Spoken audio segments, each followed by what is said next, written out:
something else that I think that you and I should talk about too, because I know that you're kind of a fan of these movies, Oh, as well as I am. And I'll go ahead and say it. You know, I've got every fucking one of these movies, and we should probably talk about briefly Paul Walker passing away, which is crazy. I mean, when this broke, like I was online. This was on Friday, I think.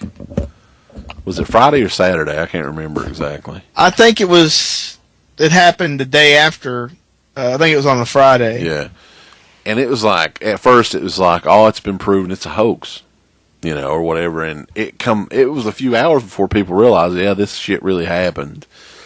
And, because it does sound like something when you first hear about it, then, oh, yeah, he starred in Fast and the Furious and he died in a fiery, car crash. But yeah, I mean, that's unfortunately what happened. I still don't know if they really know why they were going that fucking fast through there.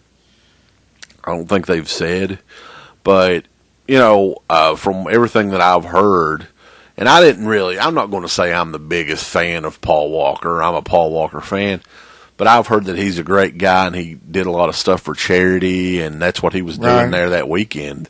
And anytime somebody as young as that passes away in that way, I mean, that's fucking sad, you know. And I know people online like to poke fun and make jokes and stuff like that. Do what you want to, but I mean, a 40-year-old father, he was a father. He passed away. Right. And you know, if you don't like the movies, whatever. But I mean, that's just. I think that's sad, and it kind of bothered me, man, because you know, it's just he's not much older than me, and it just makes you, anytime something like that happens, you always kind of like it makes you think about how fragile life is, and how, you know, in an instant something can happen and it's all over. Yeah, I mean, it's, you know, I just hate it sometimes. I mean, someone dying from old age, that's sad to a degree, but definitely accidental death like that is, because I mean, if it can happen to someone like that, it can happen to any of us. Somebody, you know, I'm not a race car driver, but you know, I go a little over the speed limit, and I try to be safe. But I mean, it makes you think for a while, and then I don't know. Then of course you read all the stuff about how that's going to affect the movie they were in the middle of making, because they're supposed to have started filming again Monday morning. Right. And then of course they postponed production indefinitely, and there's talk that they may actually just scrap what they've done and start again.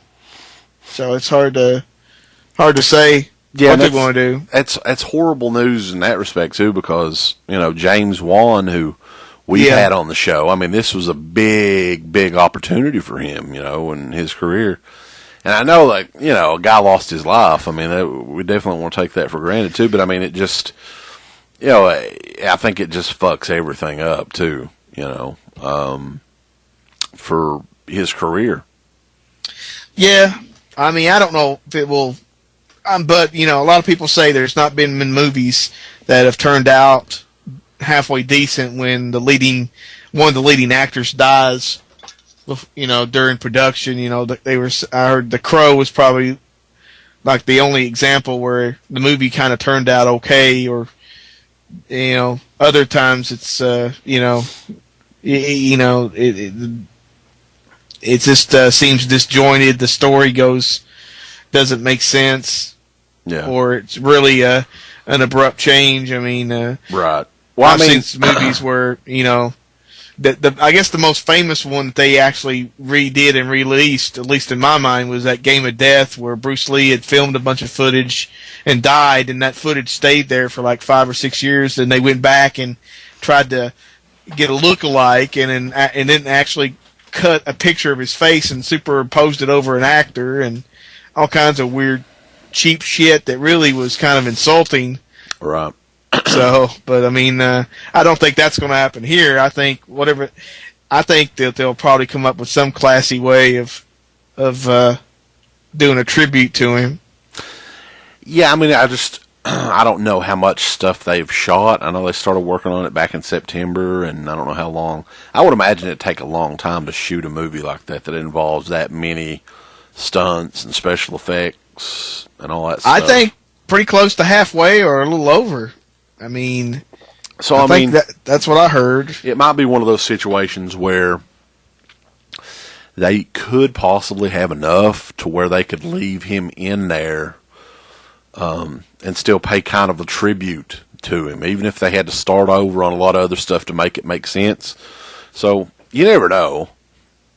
You never know what they can do, and I think that this is a challenge. If anybody's up for it, James Wan can, because I think the guy just flat out is one of the best filmmakers out there, and I was really anxious to see what he would do with a Fast and Furious movie, because it is something totally different than he's ever done before, and I think that's when he really shines best, when he's doing something, because I remember how much I love Death Sentence, and a lot of people haven't seen that movie, but that was something different for him, and it worked, and I think that this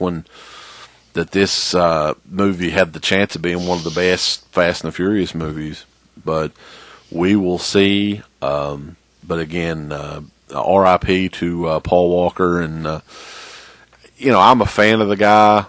I enjoyed Joyride. I think that's one of the most underrated movies of the early 2000s. I thought that was an awesome fucking movie. And I like pretty much all the Fast and Furious movies. I've seen, like, even the third one. People shit on the third one. I liked it for what it was. I thought it was a fun little demo disc for your player. Yeah, it was pretty colorful. That's right, Bulls. I like it colorful.